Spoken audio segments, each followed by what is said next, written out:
be both comical and informative. Brian's been a ham for 40 years and done a lot of DXing. He was an editor for the ARRL contest update for a few years, and has done a lot of expeditions such as Mellish Reef and Solomon Islands and Palau. He's also on the WSJTX development team, so which is certainly one of the more popular operating modes these days. So without further ado, Brian, you want to take it off? Oh, you're got to remember to unmute myself. There you go. Is the audio level okay? I didn't give a count, but you know. Sounds good. Okay, great. Thank you for that kind introduction. I'm located in Seattle, just so you know. I was on the East Coast last week, so I'm a little messed up on the time zone. So if you see me on, it's not you guys, it's me, just so you know. I apologize for that in advance. I got up at 3 a.m. and couldn't get back to sleep. So there you go. I'd like to chat with you this evening, if I can, about some topics that came up as a consequence of being on a couple of expeditions with some friends. And when you're on expeditions or getting back or going or sitting around in the airport, you talk about the contacts you've made and some of the situations you encountered when you were on the air.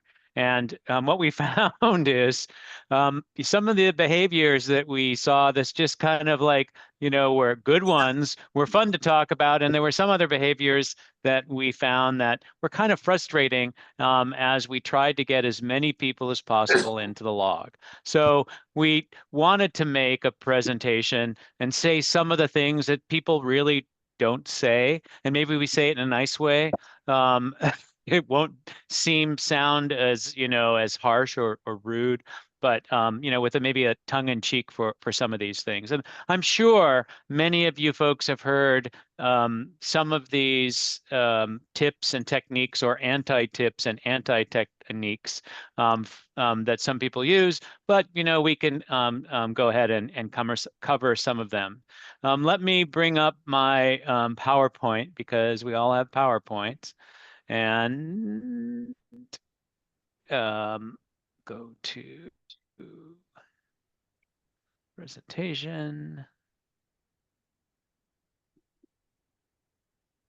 All right, and let me share my screen, if I may. Do I have that ability? You have it. Okay. I'm sorry, say that again, please. I think we're working on it. Technical support coming in. That technical support is handling it. I need special secret superpowers. I'm the host now. All right, great.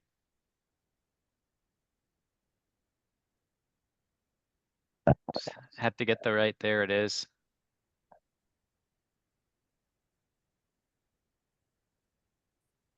All right. How does that look? Good. Good. Great. So let me talk to you about how not to get in the log. And so sometimes I confuse myself with the anti-pattern where I'll, you know, just say the wrong thing, but then sometimes I'll go back to, well, you really should do it this way. So I hope you folks will catch me, or, you know, be able to pay attention to that. But as I mentioned, this was a bunch of notes that we had started with, and we had input from a lot of people on our expedition and people that we talked to offline, like Al and Bob, that go to the South Pacific. And there's some other people that I've spoken with since doing this presentation, and they said, oh yeah, don't forget to add this one in. And some of those people say, you sure want me to credit this to you? And they go, no, I can't say that. So I get to be the bearer of the news.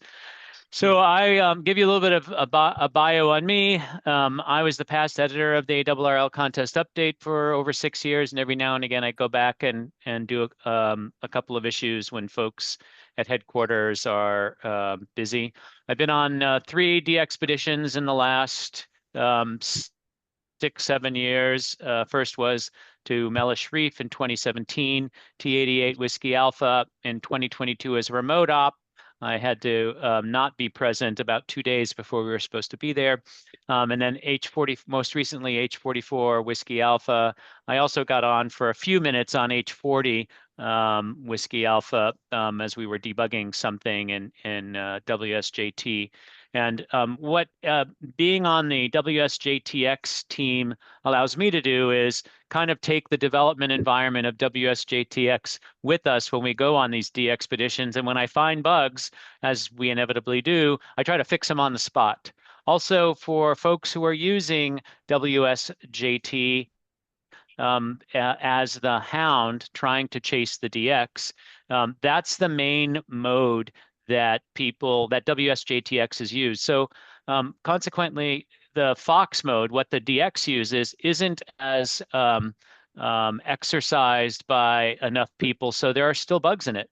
And so this gives an opportunity when I go on these DXpeditions, or I can get in there remotely, I can observe the behavior, try some things out. And on H44 Whiskey Alpha, for example, I think we ran 3 different versions on 3 different consecutive days, which just generally improved the application for everybody. And more recently, there's been some changes that some of the DX stations are now using directly as a consequence of some of that work and the mainline WSJTX builds. So first of all, I'm sure everyone on this call is familiar with the DX code of conduct. That's what you should follow when you're trying to work the DX. I won't go over this. You can find this online and on the various DX Foundation's websites. And but it's just a example of a lot of things you should do. And in putting this presentation together, you kind of have to understand the context and mindset. We were, the genesis of this, we were sitting in an airport lounge coming back from H44, and we just found out that our flights were delayed for another 3 hours and that we would miss our connecting flights back to Fiji, through Fiji back to the States. So goodness gracious, we had to spend an extra 24 hours in Fiji. But we had a 4-hour delay before we were getting there. So we started working on this presentation. But that points out that the fact that, what the hounds are experiencing in chasing the DX is a lot different than what the DX operator may be facing. Many times DX doesn't happen at resorts, as you know, that could be on cold rocks in various places. There might have been long travel times to get to those places. And sometimes the folks operating are tired and cranky, and they may be being eaten by bugs or have bird lice flying onto them, as we had on Mellish Reef. There might be frostbite, sunburn, all sorts of things. Also, in remote operations, in very remote locations, may be the case that there's no power. And so generators had to be brought, and temporary antennas had to be set up. And there's all sorts of noise.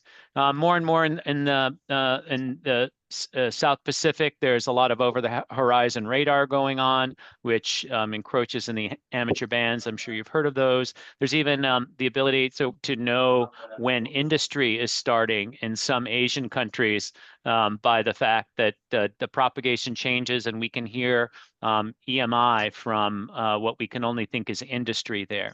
So there's a lot of things that a DX operator faces to make it more difficult to pull out your calls to them. So they might be frustrated. So when the operators themselves on the other end, who are trying to make the context, are making it more difficult, that's also frustrating. But ultimately, the DXpedition wants you in the log efficiently. Just to give you an idea of kind of the noise that we had on Mellish Reef, I hope this comes through. Can you folks hear that noise? No? Yes? Could you hear the birds when I was playing the video? No. Oh, sorry about that. Those birds went 24 hours a day, and they make a heck of a noise. Plus, you can smell the island from about 2 miles off. On the that was on Mellish Reef, the 160-meter tent where it was on the tip of the island seemed to be always downwind of the entire island. And what happened is the birds have parasites, little ice things on them, and those get blown in the air, and they basically get blown into the tent. And while you're sitting there operating, you're getting eaten by these bugs, which think you're a bird. So it's kind of a little unpleasant and noisy and smelly all at once. Just to give you an idea. So let's launch in some things you shouldn't do if you are operating and trying to reach the DX. First of all, it's don't call when you're not being called. And so that's the number one thing. Some people just get on there and call and call and call and call without listening. You shouldn't call when someone else is being called, and you shouldn't call all the time without listening. Generally, if you're trying to work a DXpedition, those DXpeditions, and I'm sure you know this, they're always running split. Pretty much always running split. Just assume they're running split. If you think they're running simplex, think again. They might be by accident when they're starting up or switching frequencies, and you might get lucky, but pretty much they're always running split. In general, a thing to not do is waste time of the other operators in the pileup, your peers in working stations, or the DX. So just to give you an idea of the impact of what a slow contact can do, one of our operators, James, Kilo Charlie 7 Echo Foxtrot Papa, he could do like a 300 rate on phone, and he just sits there and cranks them out. And it's sometimes when he's having trouble trying to make a contact with a station, he's very persistent and he doesn't give up. But if he wastes 40 seconds on a QSO, that turns his rate into like 60. So that has a really big impact. And that's why little things matter, on phone, on CW, and on the digital modes. Also, one thing not to do on any mode is if the DXpedition has your call sign correctly. Don't repeat your call sign back to the DX. Just don't. You don't need to, tell the DX that you're calling them back by sending your call sign. Just don't do it. This seems to happen a lot. And the only thing that, as we sit around and hypothesize as the DX, why this occurs is that maybe folks are kind of humble bragging that they're working the DX. The DX called you. So if they called you and you heard your call from the DX, again, no need to send your call sign again. What it does do is causes the DX to slow down, because if you're sending your call sign again, I'm going to be checking it, W2ABC, and I think I have W2ABC, but I hear a call sign coming back to me. I'm going to think, did I copy it incorrectly? I'm tired? Did I transpose 2 letters? So I might hesitate or ask for a repeat even, because maybe I heard the repeated call sign incorrectly. It just wastes time. And again, being in a DX location or on a DXpedition, it's all about time and making those contacts. So it's a finite resource, and it's better to minimize the time spent on each contact so as many people can get in the log as possible. One thing that the DX station does have as a tool to control really abusive behavior is maybe some of the contacts just get not logged. There have been times where it seems that there's like a club of hams in various parts of the world that try to outcompete one another to work the DX as many times as possible on the same band. And I wasn't on a particular DXpedition where this happened, but there had to be a warning given to the folks who are doing this that if they continued to dupe, and they're like doing 6 or 7 contacts on the same band mode, if they continued to do that, all their contacts would be gone, because that's the only leverage that the DX has. So, if you push it too far, stuff like that can happen. So on phones, things that you should also not do include using partial call signs. Always use your whole call sign. You should also be cognizant of your audio. We've heard plenty of RF on various audio provided by people calling, and sometimes people are trying to eke out that last little bit of power, or they're just not aware of something that occurred. Maybe they're portable and they're too close to their antenna. Faint or weak audio can sometimes be a problem for some people who don't work DX that often.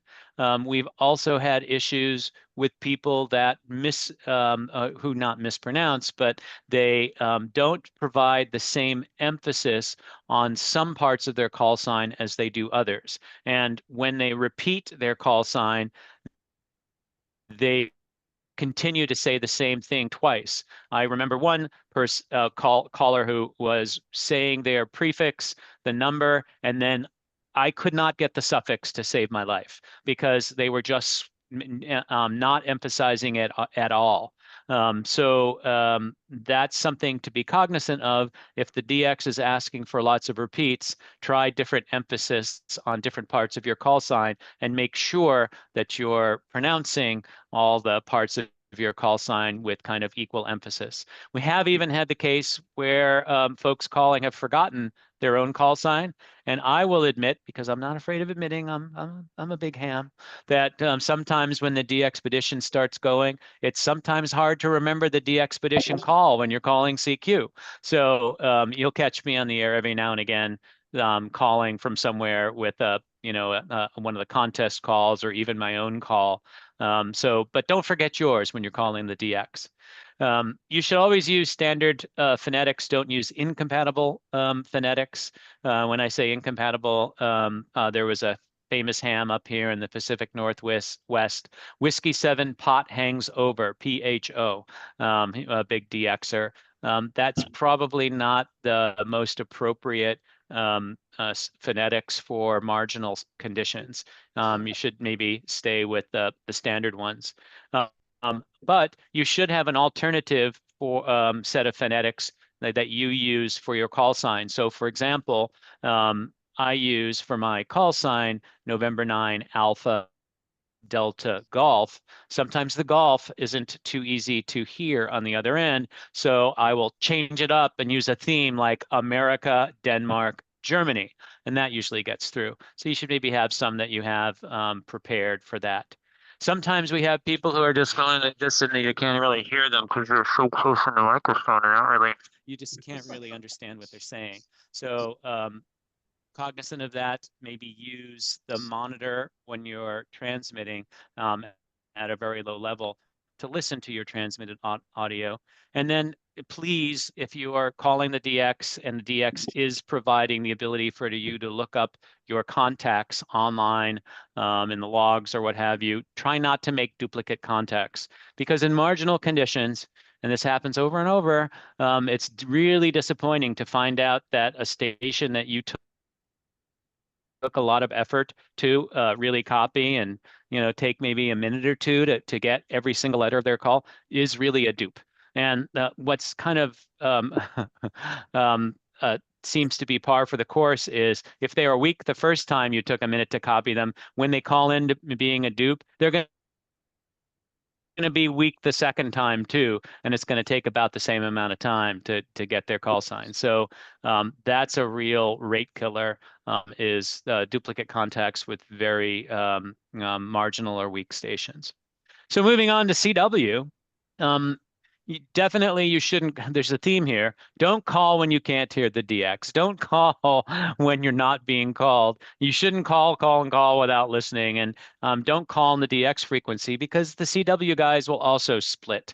But here's an interesting thing that we've noted in that sometimes when we call for a certain area, or if we don't call for a certain area and the pileup is convinced that we're being selective in our hearing, some call signs will change. So for example, if you're in the South Pacific on an island and you're right next to Japan, for example, it seems that you get a rash of callers that start with Oscar Alpha and a number and the letters. And from that location, getting South America is kind of rare, so you pay attention. So you call those stations back. And when you do, what often happens is it turns out the Oscar Alpha was really a Japan Alpha.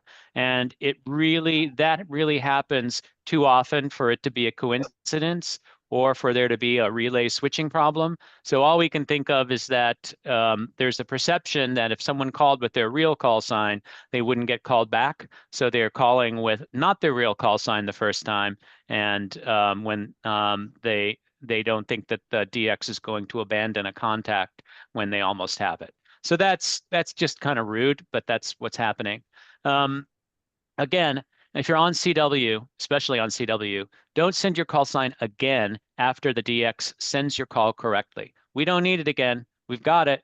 And if you send your call sign again after we have it correctly, we may think that we didn't get it correctly and take more time, or we're just taking up some time. So again, don't send your call sign if the DX has your call sign correct.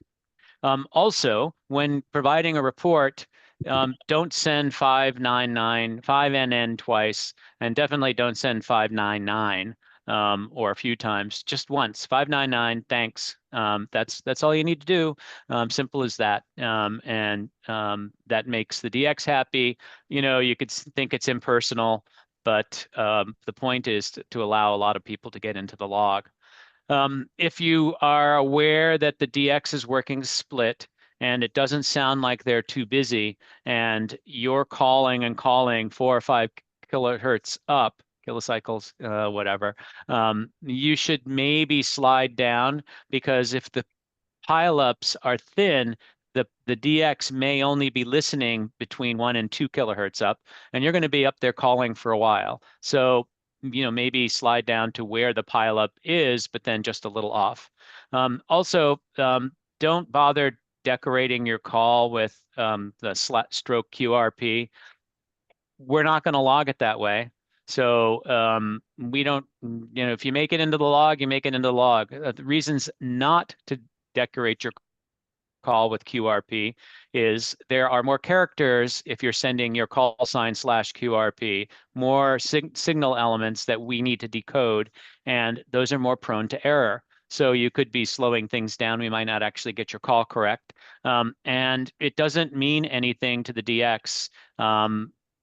We're just not going to put the QRP in the log, most likely. That's up to you to be happy about that you worked us with 5 watts or whatever. So please don't do that. We sometimes, we think that QRP is part of the call sign or the fade that we experience on some bands. That's the only part of the call sign that gets copied. And it's just very frustrating to continuously copy maybe a prefix in QRP. And we know that there's a suffix in there, but it's never being sent at the time that we can copy it. So that's again, please don't do that.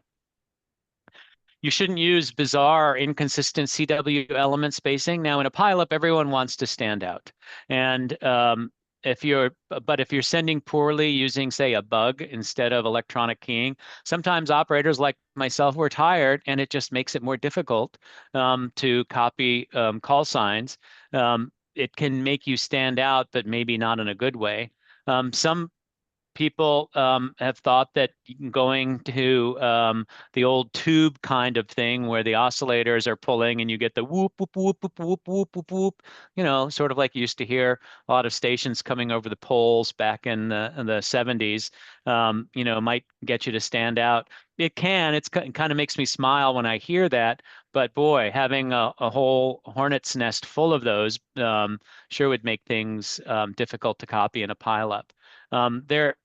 Also, we noted on one DXpedition, there was one particular station in one particular Southeast Asian country that must have been using some sort of modulated CW, or I don't even know what it was, but it took like 10 times to copy this person's call sign. They were really loud, but really terrible and hard to copy. So I don't know what was going on there. But anything that you're doing to make yourself stand out also can potentially make it more difficult for the DX to copy you and make it more frustrating. And if the DX operator is tired, they might just skip you and go to the stations. There are some stations that have challenges with character spacing in their call signs. That can be a challenge. Sometimes the folks who need a DX station on particular bands, but they're not familiar users of those bands, say 160 meters, they might just blaze in there at 25 or 30 words per minute when there's QSB going on. And we might get bits and pieces of the call sign, but that's not the right technique for being able to make a contact. So you have to be aware of QSB conditions and maybe slow down to meet those conditions. Also, if the DX is having trouble copying your call and the DX is saying again, again, again, again, don't just send it your call sign once, please. If the DX is sending again, again, again, maybe send your call sign 3 times. That's really frustrating when the DX is saying again, again, again, again, and the caller just sends it once. So then the DX goes again, again, again, and the caller sends it once. And super frustrating. But good DXpedition will stick with it, but it just takes time. Also, don't duplicate contacts on CW either. More and more DXpeditions are using things like club log live streams or the ability to look up your call sign after uploads, even in places that are not connected over the internet because of the virtues of Starlink now. So you should avail yourself of that versus trying to work the station again, and make sure that you're really not in the log if you're going to call again. All right, let's talk about things on the newest mode, FT8. Well, first of all, I want to point out on this particular slide, this is a picture taken probably in the zone at the Fiji airport that says do not take pictures here, but I just liked this whole list of things that you're not supposed to take on airplanes. The first item on that list happens to be a war club. Now, that's something you don't see like in the LA airport. So I love that sign. So on FT8, again, continuing the theme, don't call the DX without copying the DX. And what's interesting is on newer versions of WSJTX,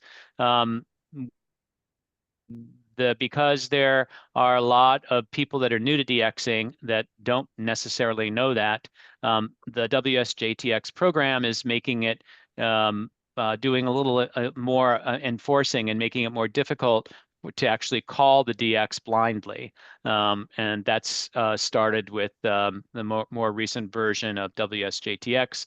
You shouldn't call the DX without knowing how the DX is operating. So this goes back to one of the DXer's code of conduct of listen, listen, listen before you call. So, you want to make sure you're listening on the right frequency for FT8 contacts. The DXpedition usually publishes their plan of operation, so you could do that ahead of time to know where they're operating. There are more and more different types of modes now in the digital modes. Certainly you have FT8 and FT4, but FT8 just grew a different mode recently with the SuperFox mode. And you will not be able to decode the DX if they're using SuperFox mode unless you are using SuperFox mode as well. So that means that you have to pay attention to whether they're using regular Fox hound mode or Super Fox hound mode. Again, if you just won't copy the Fox if you pick the wrong one. You should also call in the right place versus the wrong place. And the DXpedition's operating plan will likely tell you how they expect to be called. And you can also look at the spectrum display on WSJTX for listening for a few cycles to see where other people are calling to understand how to call the DX. Another thing you might not want to do is call on the same frequency for hours and hours and hours and hours. some people do this. They don't vary what they're doing whatsoever. They park themselves on what they think is the right place and call and call and call and call. Sometimes that's the wrong place because of the mode that the DX is using, or maybe the radios that the DX have aren't capable of listening at 2.8 or 2.9 kilohertz offset. They only go up to 2. Sometimes the DX operators don't know how to use, believe it or not, all the capabilities of the radios. So if things aren't working for you, it's like fishing. Go try something else. You should also watch for the decodes on the DX frequency to see if there's interference, or also watch where other people are calling that they are successful in working the DX.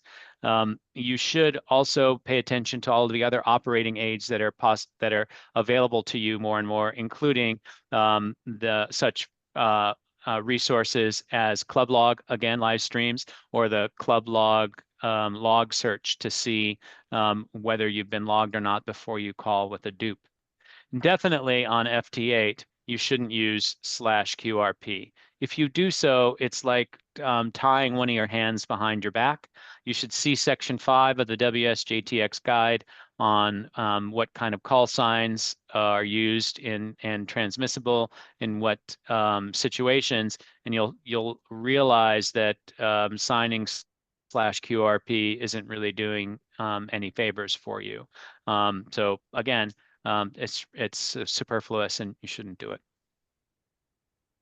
So you should also not make any assumptions about what software the Fox or the DX is using on their DXpedition.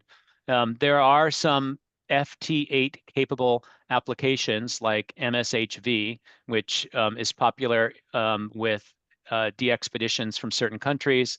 There is JTDX, there's WSJTZ. There are a bunch of software that will do FT8, and there are differences in the way this software works.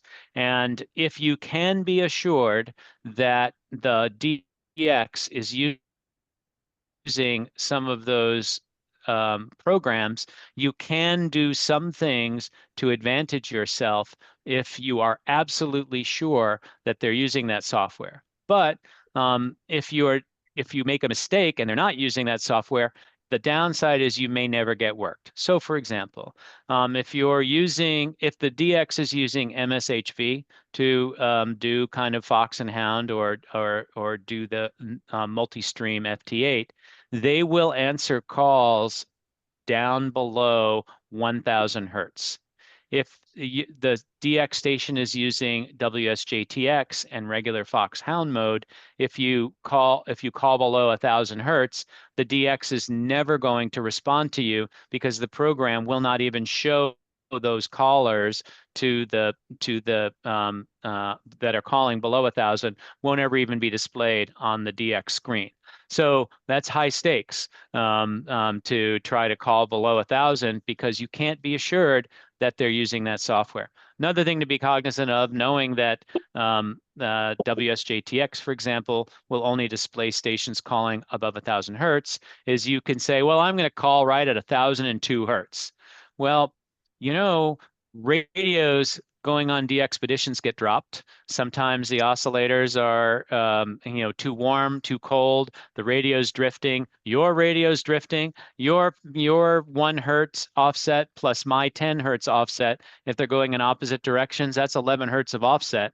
And all of a sudden, if you're at 1010 hertz, again, the DX is not going to hear you.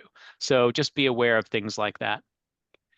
You should also, if the DX is using FT8, for example, and is on their special frequencies, like not in the 14074, but maybe 14091 area, and all these stations are calling the DX.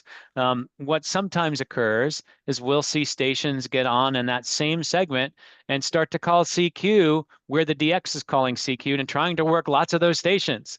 I guess you could do that, but the DX is aware of what's going on in general, and you're not going to make friends doing that. I gotta say. And it's probably going to be distracting to the rest of the pileup. And there are probably a bunch of people who want to work the DX. I mean, no one owns a frequency, but there's some etiquette things that are still important. So that's something not to do. If the DX is using that segment to call, it's probably not okay to decide that you also want to call in that segment.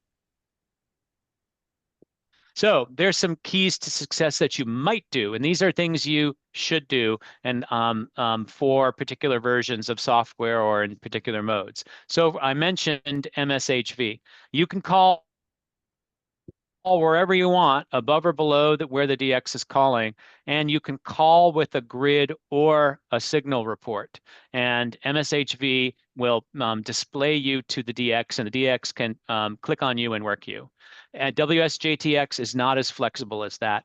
For the regular Foxhound mode, you want to call above 1,000 hertz, and you always want to call with a grid. If you think that the DX is using MSHV and you don't call with a grid, you only call with a signal report, but surprised they're using WSJTX, you're not going to get decoded and be able to get in the log, again, using normal Foxhound mode. I mentioned the 1,000 hertz barrier, if you will, for WSJTX. You should always call higher than that, maybe 1,100 or higher if they're running regular Foxhound. Now, there's a new mode, as many are aware, called the Super Fox mode, and that's where all of the people chasing the DX use regular FT8 waveforms, the 60-ish hertz wide waveforms to call the DX, but the DX uses a 1,500 or so hertz waveform to reply with up to 9 substreams at a time. In that mode, you're going to have to use Super Fox Foxhound mode, and you can call anywhere with your grid to attempt to get into the Fox's queue. So you should, if you're not familiar with the new Super Fox mode, it's probably going to become more prevalent as we have these peak in our sunspot cycle. And you probably want to review how that goes because you can get some really nice high rates with those. And for 3 streams or higher, I think most DXpeditions are going to be using Super Fox mode. If you're on 160, I think you're going to continue to see some regular Foxhound or plain old FT8 on 160 under poor conditions. But those situations are going to be fewer and fewer. All right, so what should you not do in any mode? And that is try to minimize making the DX operator's role more difficult. Again, you don't necessarily know what's going on the other end. You should always try to understand the DX operating plan. So if you don't want to get in the log, just doing whatever you think you should be doing without getting more information on what the DX is doing it might be a way to avoid getting in that log.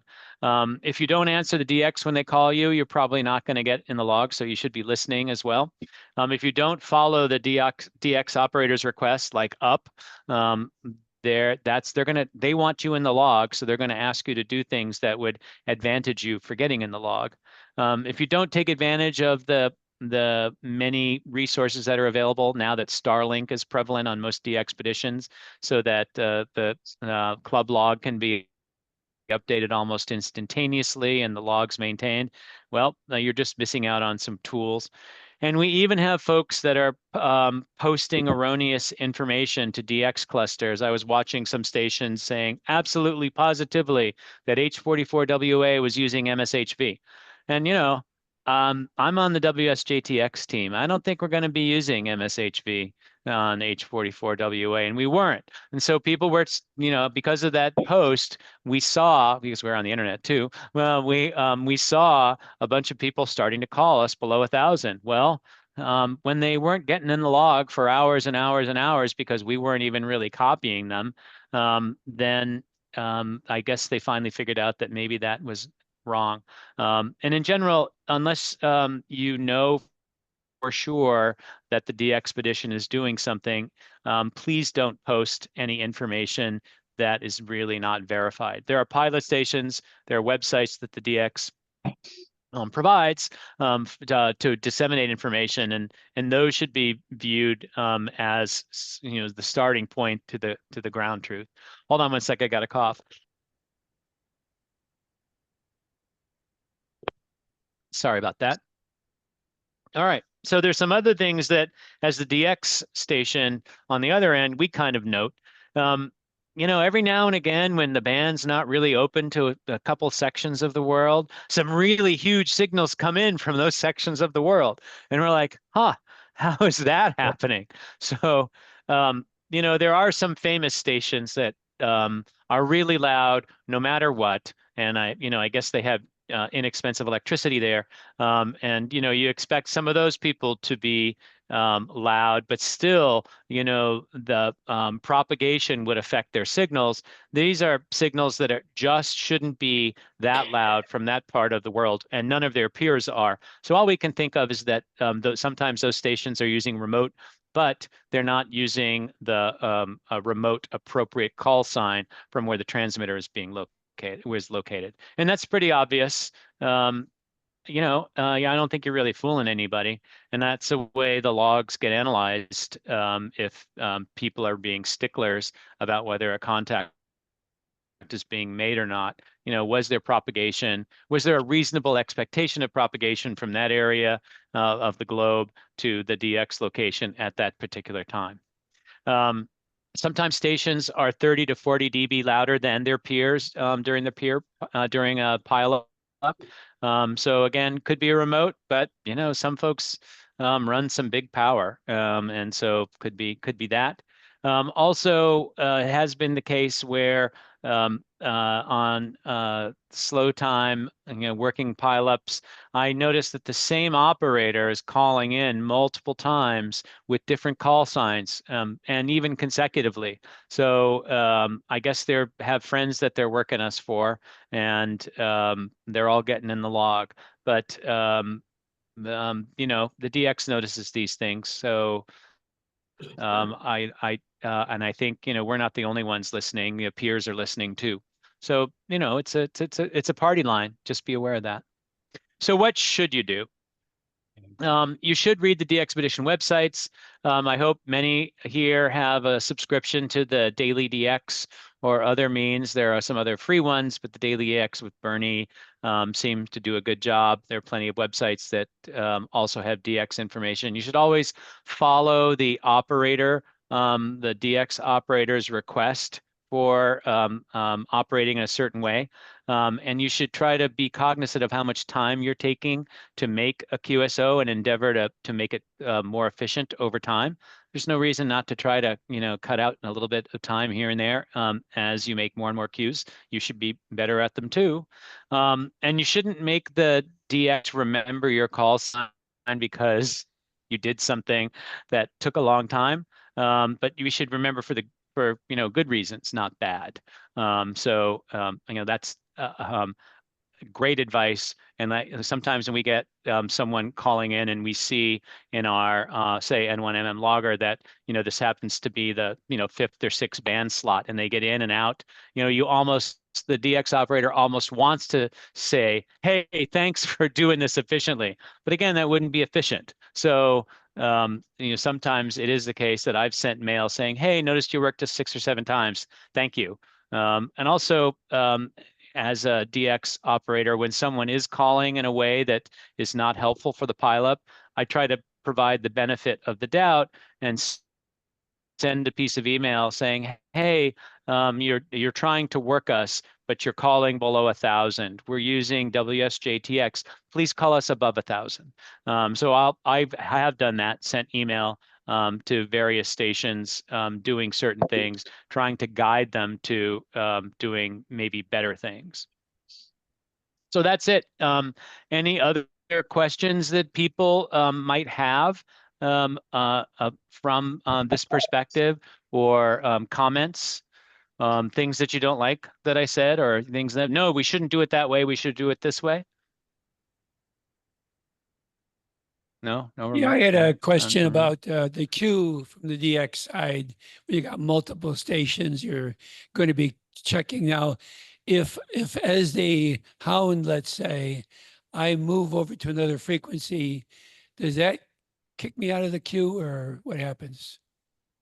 If you're already in the queue, and so for those that I'll explain how it works for Right, Foxhound mode. So what the DX operator sees on their screen are a bunch of callers, and there are 10 slots for the queue that is used that the DX operator can drag or click calls into, and they go into that queue, and then they progress as there is ability to work them into yet another queue where they're in process. So when the DX first copies you and they move your call into the queue, then eventually you're going to get called by the DX. If you move to a different frequency or what have you, and then you call us back with, say, the signal report after you've called us with the grid, as long as we can copy you, you're going to get worked again. Doesn't matter. So you can move around if you think that's to your advantage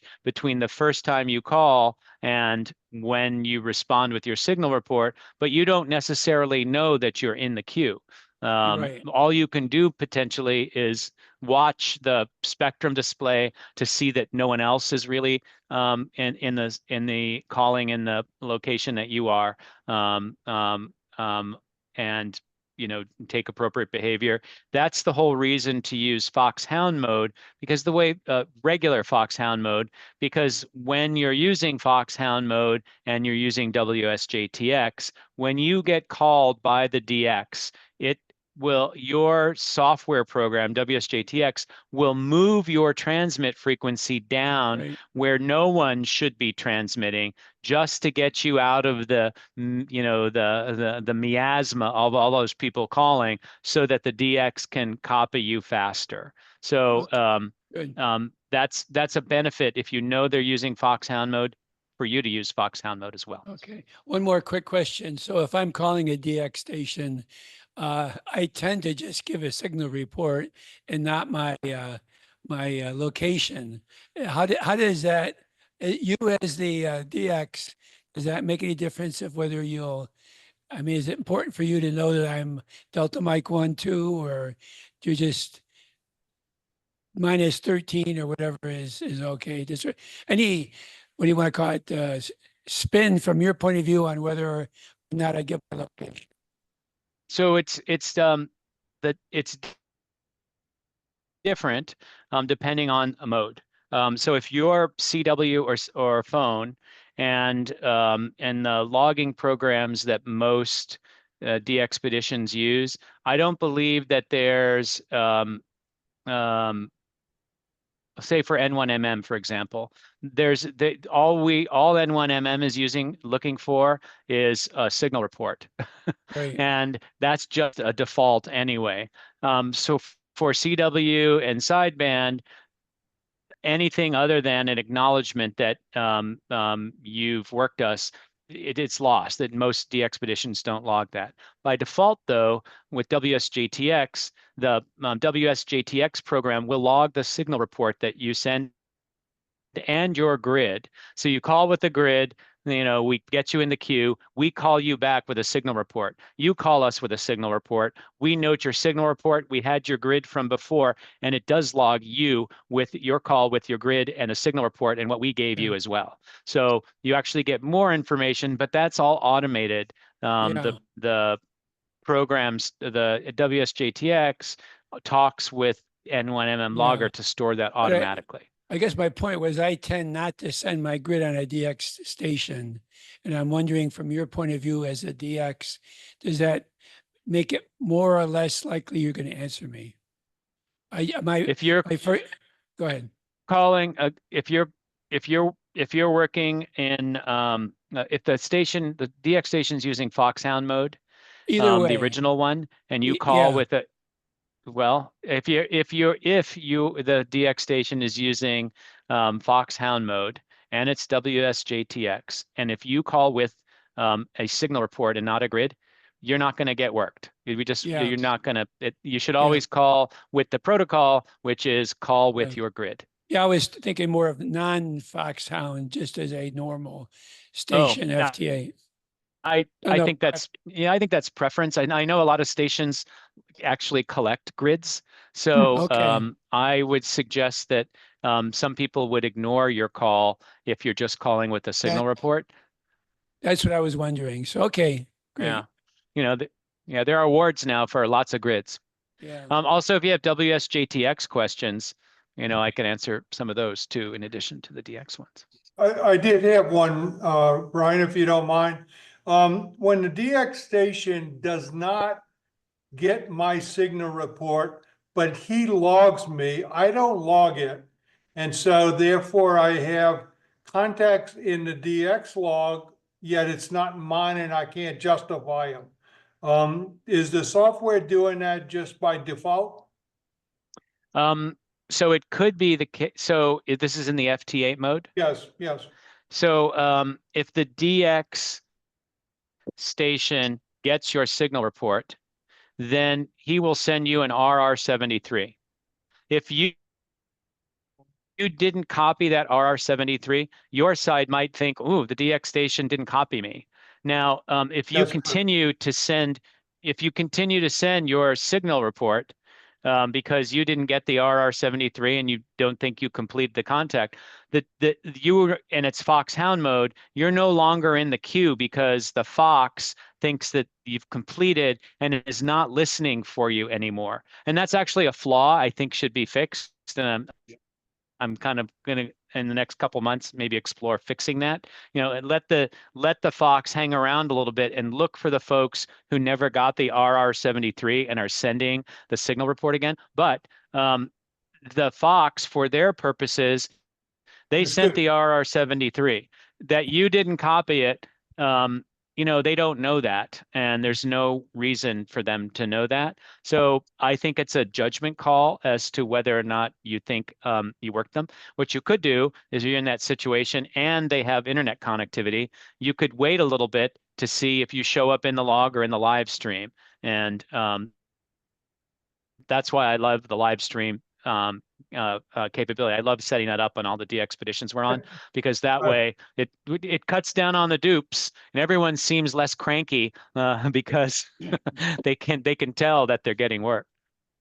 This last one or two, they have uploaded the log so fast, it's like I couldn't log it that fast. So it's very impressive with the technology today for sure. Thank you Well, very much. You know, Starlink, the satellite thing, it's a real game changer. Oh my goodness. The terminal itself is less than the cost of most amateur gear. And it's like $100 a month or something crazy. And you get a real internet connection, and even in some really remote places. So I think, you know, my personal opinion is any DXpedition that doesn't have internet connectivity, that's like not bringing the right gear now. You know, there's a certain expectation, and seems to me that there it should be budgeted for that amount of cost and that utility to bring that. And you know, it's only going to cut down on the DXpeditions workload when they don't have to worry about getting the logs uploaded because they're uploading, or stations are working them lots of times because they can't tell they're getting worked. So true. Other questions? Well, thank you, folks. I really appreciate the opportunity to chat. And if you have any other questions or comments, I'd love to hear them. You can look me up on qrz.com. You can send me mail at my email address, brianmo@yahoo.com. I'm always up for, I get a lot of email, but if you don't hear back from me, and try again. I tend to answer mail, if not the first time, then the third time. Great. Well, thank you very much, Brian, for the wonderful presentation. Thank you again. I'm sure we've all made one or more of those mistakes. I know I have. So I'll do better. Well, hey, I want to ask a question of you folks. what should the DX operations in general do better from the consumer perspective? Like, what are frustrating things besides not working the stations? What are some frustrating things that, you know, you would think could be made better? Anyone have any suggestions in that regard? Yeah, I had one that's happened today, and that is the DX station is saying he's listening up, but he actually calls me on my frequency that's up in RTTY. And I just couldn't figure out what in the world he was doing. And then I saw the pattern, and that was what was reporting is I reported it as he's calling you on your own frequency, and I would have never expected that when he kept setting up, up. Sure. So I think that's important. You know, If you say you're looking up, then look up. right. You know, the DX folks are human too. And some, you know, modern travel has made it possible for anyone to really go on a DXpedition. And so you got to learn somehow, and sometimes it's a school of hard knocks. I've made plenty of mistakes on these things, and I can only ask for forbearance for the first, you know, tens of minutes, starting up a DXpedition. But I could just see that would be inexperience or maybe fatigue. That's a good one, though. Again, thank you, folks.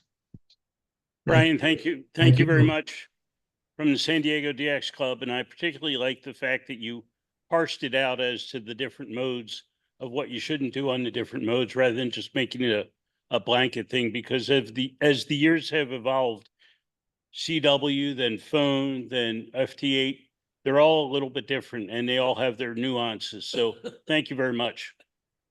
Thank you.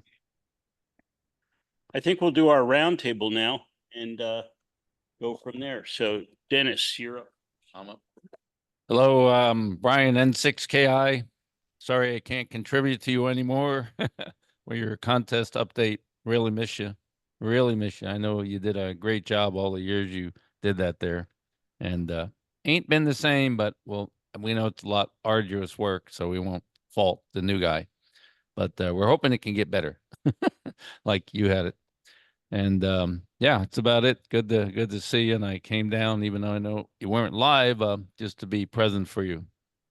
Thank you. I really appreciate that. It's great seeing you. I'm Mike, NA6MB. Got a couple things. One interesting thing that happened. Oh, just dropped my list. Now we're not going to have any. Interesting thing that happened to me this week was I passed 12,000 QSOs in my log, which was a kind of an event. So, and also worked a couple of special stations this week, Vatican and UN. So those guys were both on. And for the DX Christmas party or holiday party, it's December 15, and it's going to be back where we were last year. And I will publish. I got the verification from Rob that what the information I had was correct. So I'll publish the link tomorrow. It'll be live tomorrow, and it's I'll have somebody send this around on the mailing list, but it's https://sddxc -sign or dash 2024-holiday-party.rsvpify.com. So that'll all be, I'll have Bob Farkley send it around to the mailing list and try and put it on the reflector as well. Okay, thanks, Mike. This is Rob, WA3IHV. Our party is coming up. We're not going to have a program in November. So just to let you know that this is the last meeting before the end of the year in which we have our party in December. Merchandise store is up and running. The website you can find, or the URL you can find in the newsletter, and it's also on our website. So we recommend everyone take a look. It's hats, shirts, and coffee cups.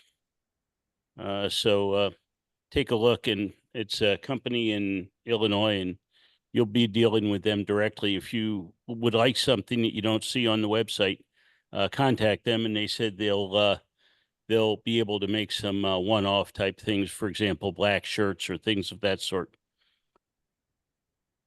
What? Oh, a mouse pad. Nobody uses mouse pads anymore.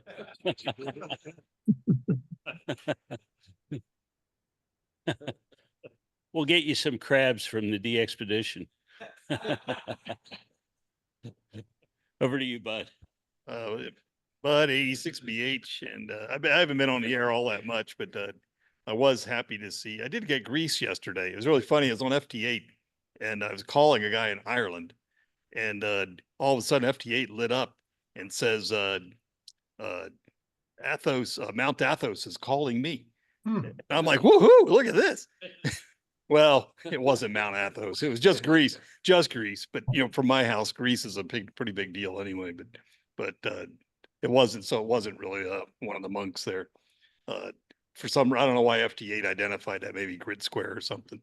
But and I did get confirmation today from Liberia, which was a kind of a new one for me. So I'm happy to see the LOTW filling in. Steve, K6RSH. I only really did a half a month. My wife and I caught COVID at the beginning of last month, and that kind of threw us out. But I got back in there, and it was kind of a frustrating month. No gray line. Still don't have Madagascar, India, or the Falkland Islands. And I was reviewing my log, and it was like some that I had in there.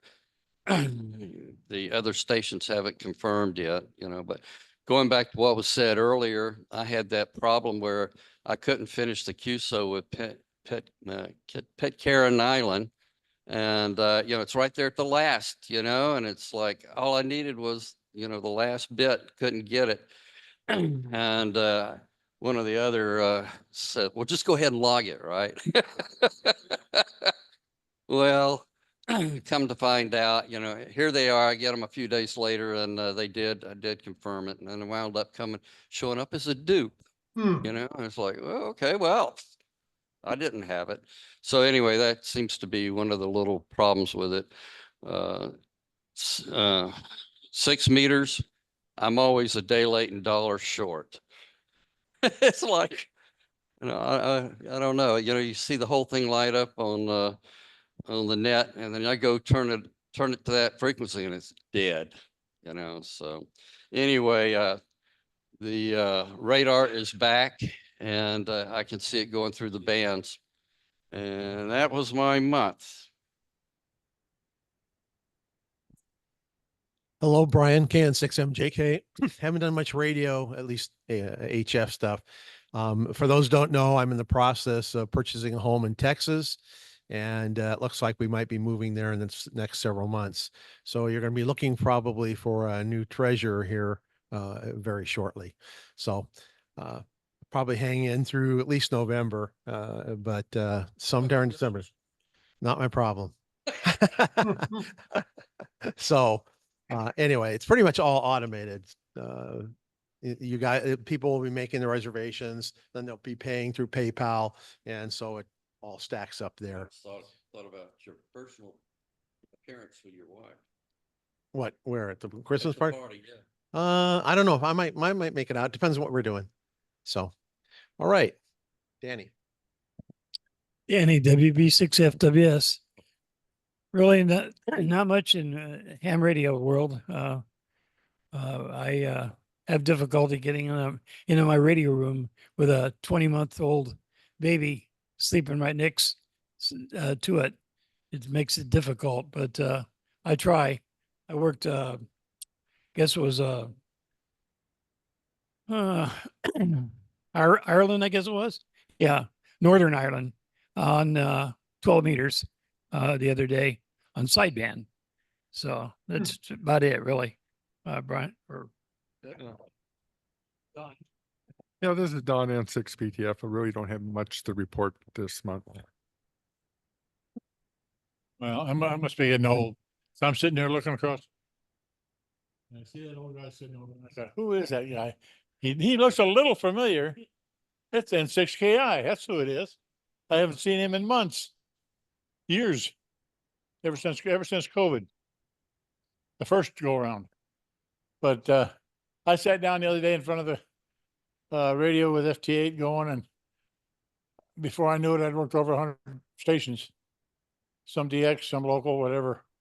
But it just, while I'm doing other things at the desk, I just push a button. But if somebody said they work the Vatican, I need the Vatican, I need Mount Athos. So if they're out there, I better get back on the radio. And that's it for me. N6JOJ. My name is Quinn, KI6LAT, still a technician. It's my first DX meeting. Plan on next few months upgrading, and then I can start hanging out with the big dogs. Fortunately, I'm still employed right now because so I'll bring my money next month. Okay, so that's it. Thank you. It's actually the old dogs, not the big dogs. Yeah, Bob, W6ACU, 6 meters, you got to be there at the right time. And it's fantastic some days, you know. Yeah, most of the time it's dead, but last week, I think there was an opening to the Caribbean. I worked a whole bunch of new countries within an hour, and that was it. It was gone. But I did want to note about your Pitcairn Island thing, though. But I worked them on 6 meters, and I never got their 73s. But then I went to the log, and they had sent it. But I did no, that's right. It was I forget. Somebody told me that they did send it, and I did get a logbook of the world confirmation. So you're never quite sure. Yeah, yeah. But check their log. Michael KB60, nothing to report because I was in Chicago, but I drove by the house I grew up in. And let me tell you, we didn't have nice furniture. We didn't have nice carpeting. We didn't really have that nice of a house, but man, down in that basement, my father, W9YLB, had a Collins 75A4, 2 teletype machines, Gonset amplifier. Most of the money was invested in ham radio equipment.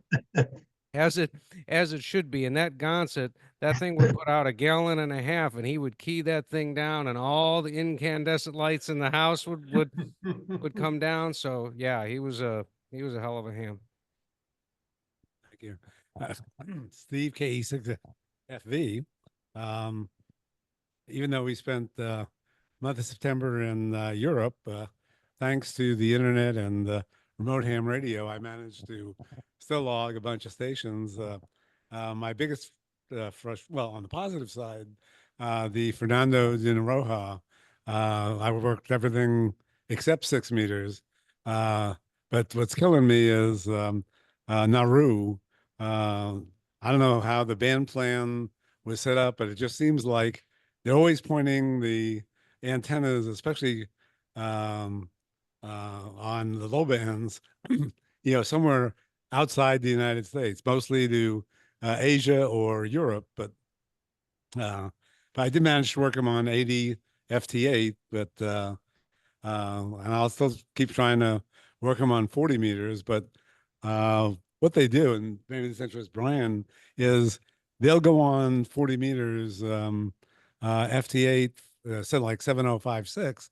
They'll be there for, I'm not exaggerating, 60 seconds. They don't, I'm serious. If they don't get, a whole bunch of people calling in that very, very narrow window, I look at the DX News spots, they're gone, to 20 meter FT8. So, but anyway, life is good. And I just wish the other thing is, I've had a DXCC app in with almost 100 challenge countries or contacts since May the 20th. This is now past October the 20th, and from what I can see, we have no idea when, if ever, they'll start up the DSCC app processing. Hi, I'm Tom K7YMG, and been working DX, mostly FT8, but I'm still 6 away on CW for DXCC, and I'm hoping I get that 6 next month on CQ worldwide. But we'll see. I mean, it's just harder than hell to find anybody on CW these days that's actually a DX contact. And even if I find one, it's usually just like 2-3 dB above the noise, and it's like impossible because they're doing 30 words a minute, and you miss a dit, you're done. So anyway, still going pretty good with that, and you know, the normal FT8 stuff. It's been pretty good. Jerry W6KIN had a pretty long vacation. Actually, my wife's vacation. Because my radios didn't even make it out of the box. So, any case, next time it'll be my vacation.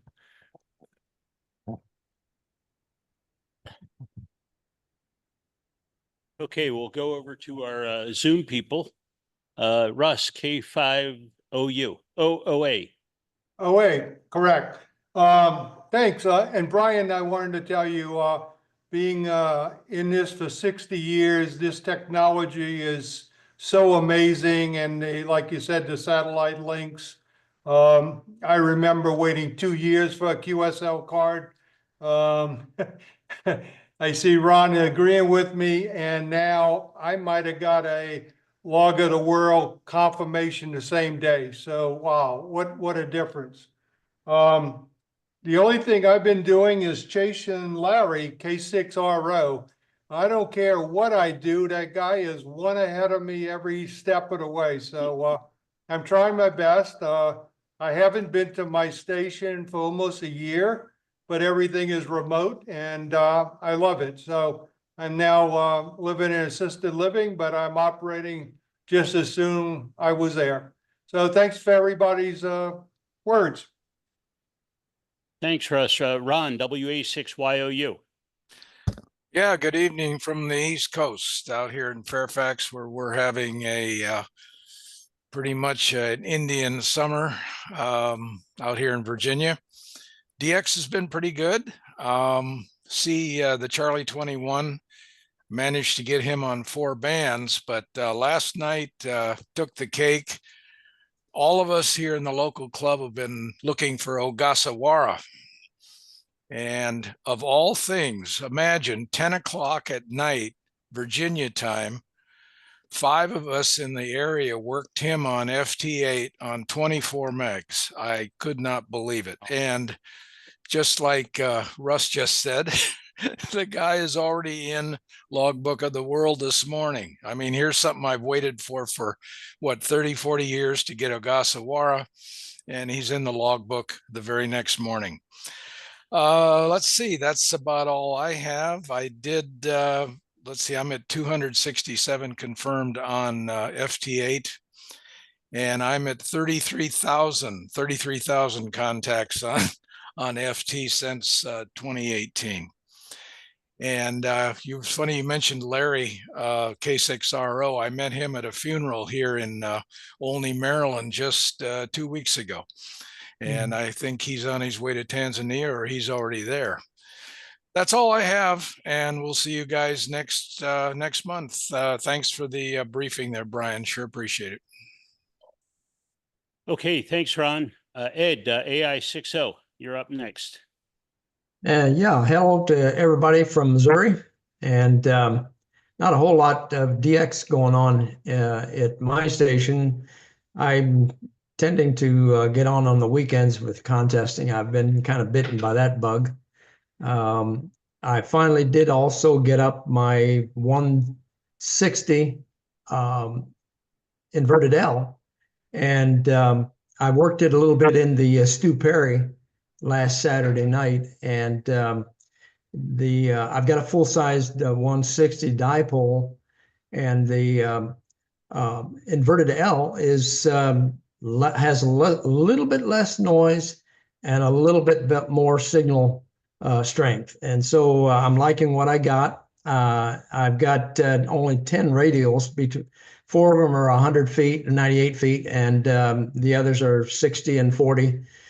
So I'm going to add some more and hopefully get a little better signal to noise ratio even yet. And I've been really excited about getting that, finally doing that out here on my little acreage. Good to see Chuck on here on the video, and also Ray there. It's been a while since I've seen Ray. Good to see you. And all good here. You will, whoever it was, the worldwide 2 weeks or 3 weeks, whatever it is, you will get your countries, and that's going to be there. And hopefully, you'll hear my signal. We won't work each other, but you'll hear my signal. Thanks a lot. Enjoyed it, and appreciate the presentation as well. Always learn something. And back to you. Okay, great. Thanks, Ed. Chuck, you're up next.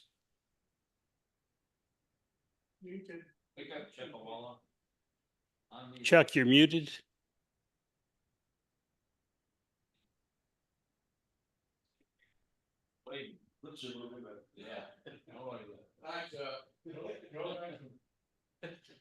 No, we'll come back to him. Ray, WA6NVL. Good evening. Hi, good evening, everyone. This is Ray, WA6NVL. Just back from PacificCon. Went to that convention up there in San Ramon and had a good time. Kind of surprised not as many vendors as there had been. ICOM wasn't there and some of the others, but we had a good time up there. Wanted to say thank you again, Brian, for the very informative thing on the DX. The one thing that you asked, there's one thing that they might be able to do when they're out in the middle of nowhere. Now that you've got Starlink going, why don't you put a little camera or something on there so we can watch what you guys are doing in your tent? A little video feed when you guys are down, because it's so easy to just plug that into your computer. And the last thing to Ed is, do we miss you yet? Ed will know what that inside joke Right. Thanks. and that's all up there in Los Angeles right now, or I'd be sitting with you guys down there. Thank you very much, and back to the net. Great. Thanks very much. Have a good evening. Lou, KW6Q, you're up next. Hi, guys. I'm up in Boise, so I'm not operating at all right up here. In fact, main thing I'm doing is putting up pictures and taking stuff to charity. Be back next week. And so that's it. I talk to Bob occasionally, and he tells me all the DX I'm missing. So we'll see when I get back. Great. Have a safe trip back. Ron, N6XT, you're up. Thank you, Rob. Not too much to add. I haven't been on too much on FT8. I haven't got any really new ones. I've got some confirmations finally from Tanzania and St. Helena. Tanzania 5H4AYL on 20-meter FT8. And the other one was, and this is on an infed wire with 100 watts. And the other one was with a ZD7 for St. Helena, which is strange because it's also another island or another district also. So working on the tower. As far as I know, the rebar cage is about complete. It will be dropped in, and the hole will end up growing a little bit. It's supposed to be 5 by 5 by 7. It's 6 by 6 by 8. So the concrete, and they have to pump the concrete down because my driveway won't handle the cement truck. It would crush it. What else to report? Wanting to get the station up, I'll be probably working on the step IR next couple months. That's all I have. And Brian, thanks for a great presentation. I learned some things about FT8, even though I do work a lot of it now and then I try to work single sideband MCW guys. So 73 and back to you, Rob. Okay, great. Thanks for stopping by. Chuck, are you there? Yeah, can you hear me? Yes, loud and clear. So, okay, I'm not used to this, so I'm kind of excited to see some of my old friends here, and especially tonight, Ed and Ray and let's see, well, I can't get over to find the other ones, but Dennis N6KI, and I don't have anything to report, but the presentation was very interesting, and I appreciate it. It's nice to be a part of this group now.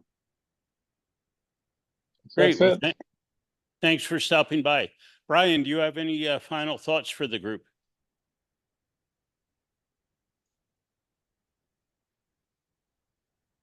You're muted. Brian, you're muted.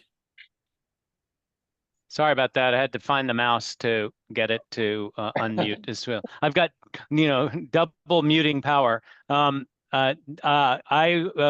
was on the East Coast last week where we had some aurora. I think you folks had a little bit maybe here, but that's pretty interesting to see the aurora.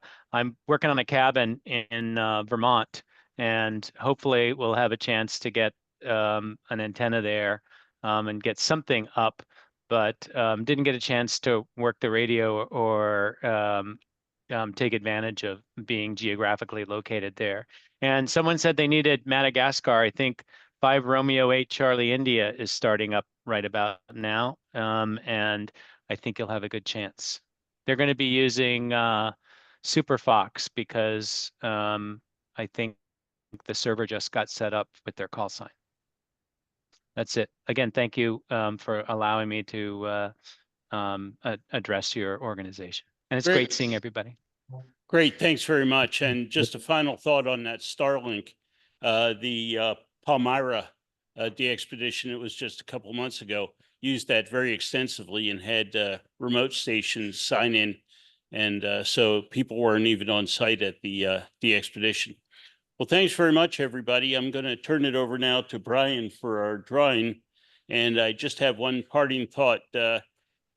COVID is still around and people are getting sick. So everyone just be real careful. And if you're so inclined, get vaccinated. I'm not going to get off on a political bend now, but just be careful with COVID because we're in a group that's pretty vulnerable. RSV if you're around younger children, grandchildren, whatnot.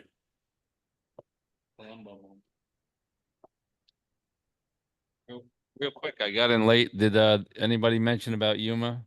No. Okay, real quick. I got it from a reliable source that it looks like 99.9% is going to happen February 14th and 15th.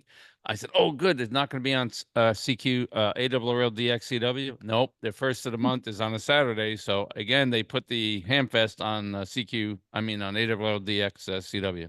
So anyway, I'll try to post something to the, you guys can put in a newsletter as soon as I have more. Great, thanks. And Brian, Dennis's cousin Guido may be talking to you. Oh, really? Is he a real estate agent? Oh, all right.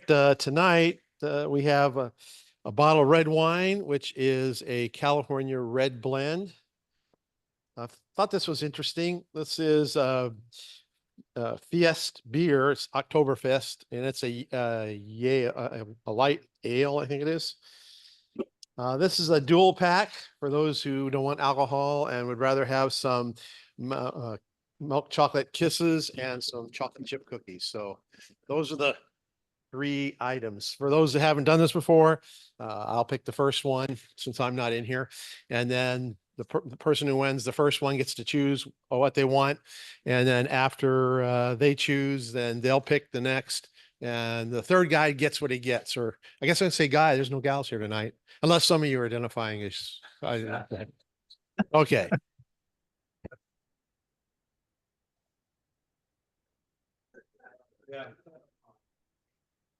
Steve, K6 RSH. What do you want, Steve? I'll get it for you. Chocolate.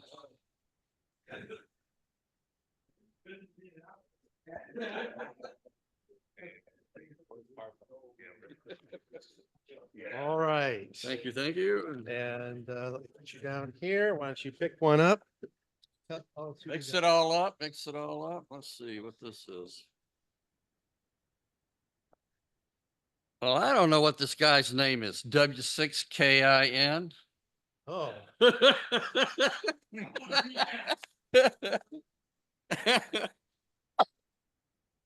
What do you want? You choose what you want. You'll go for the beer. Yeah, I'll go this. All right. Oh, reach your little fingers in there. Okay, your big fingers. Yeah, these. Your middle finger. I don't care which finger.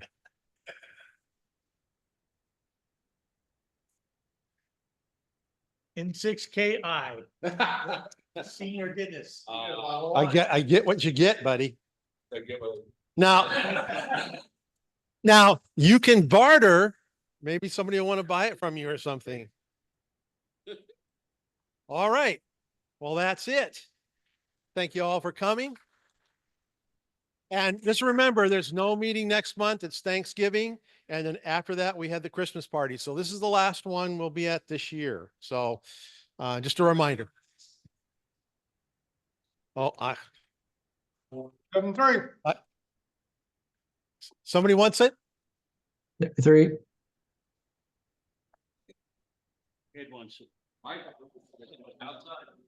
Everyone have a wonderful Thanksgiving, a wonderful Halloween, and we'll see you at the holiday party if anyone comes in for it. The meeting 73, is- thanks. Thanks very much for coming. Bye-bye. Bye.